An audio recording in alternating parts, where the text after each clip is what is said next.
వంకాయ గోరుచిక్కుడుకాయ potato curry అండి. గోరుచిక్కుడుకాయలు water వేసి ఉప్పేసి ఉడికించాలి బాగా. 3 వంతులు ఉడికాక అందులో వంకాయ పొటాటో వేసి ఉడికించాలి. ఇప్పుడు సమ్మర్ కదండి, వంకాయ వాటర్లో వేసి ఉడికించకపోతే చేదు వస్తుంది. అందుకోసం ఒకసారి ఉడికించి వారిస్తే కూర చేదు రాదు. ఇలా వంకాయ పొటాటో వేసి సాల్ట్ వేసి ఉడికించి కూర చేయాలి. బ్రింజల్, పొటాటో, కస్టర్డ్ బీన్స్ సన్నగా తరిగి ఫస్ట్ బాయిల్ చేయాలి. అవి 3/4 ఉడికాక అందులో బ్రింజల్స్, పొటాటో వేసి బాగా ఉడికించాలి. అప్పుడే బ్రింజల్ చేదు రాకుండా ఉంటుంది. వంకాయ, onion, tomato, cumin seeds, salt, red chilli powder వేసి మెత్తగా గ్రైండ్ చేసుకోవాలి.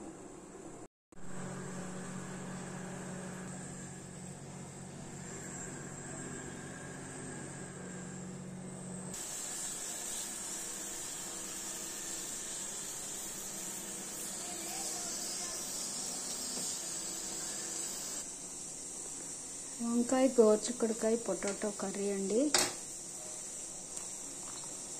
గోరుచిక్కుడుకాయలు వాటర్ వేసి ఉప్పేసి ఉడికించాలి బాగా. 3 వంతులు ఉడికాక అందులో వంకాయ పొటాటో వేసి ఉడికించాలి. ఇప్పుడు సమ్మర్ కదండి, వంకాయ వాటర్లో వేసి ఉడికించకపోతే చేదు వస్తుంది. అందుకోసం ఒకసారి ఉడికించి వారిస్తే కూర చేదు రాదు. ఇలా వంకాయ potato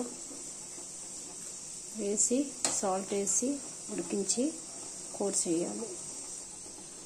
brinjal, potato, custard beans సన్నగా తరిగి ఫస్ట్ బాయిల్ చేయాలి. అవి 3/4 ఉడికాక అందులో బ్రింజల్స్, పొటాటో వేసి బాగా ఉడికించాలి. అప్పుడే బ్రింజల్ చేదు రాకుండా ఉంటుంది. వంకాయ, onion, tomato, cumin seeds, salt, red chilli powder వేసి మెత్తగా గ్రైండ్ చేసుకోవాలి. గ్రైండ్ చేసిన paste, tomato, onion, cumin seeds, red chilli powder, salt.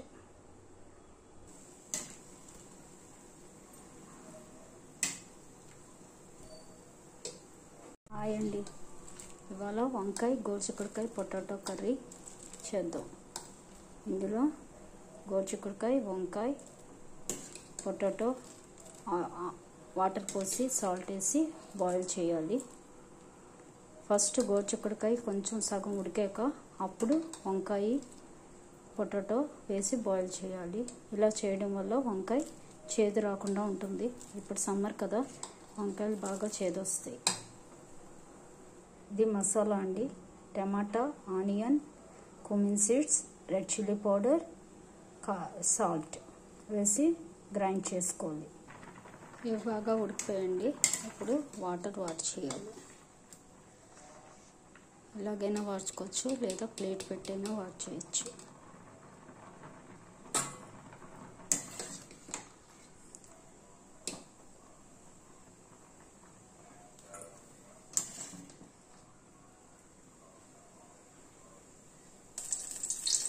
Oil వేసుకుని ఇందులో జీలకర్ర, ఆవాలు, మస్టర్డ్ సీడ్స్, cumin seeds వేసుకోవాలి.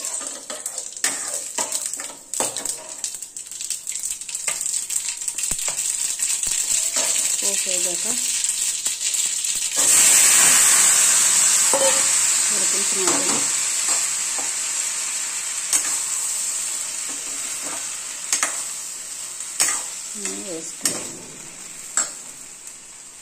హాఫ్ స్పూన్ పసుపు కూడా వేసుకుని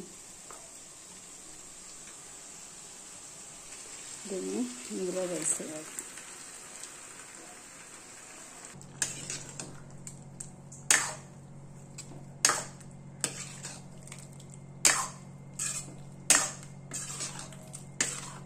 బాగా కలిపి దగ్గర పడే వరకు ఉడికించాలి.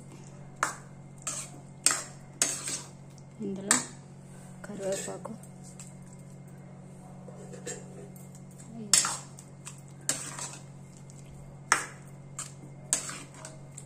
ఈ కూర అన్నంలోకి, చపాతీలోకి, దోశలోకి అన్నిటిలోకి బాగుంటుందండి.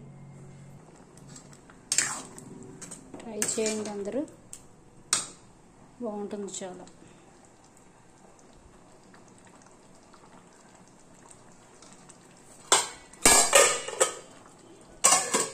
మూత పెట్టి సిమ్లో పెట్టి కాసేపు ఉడికించండి.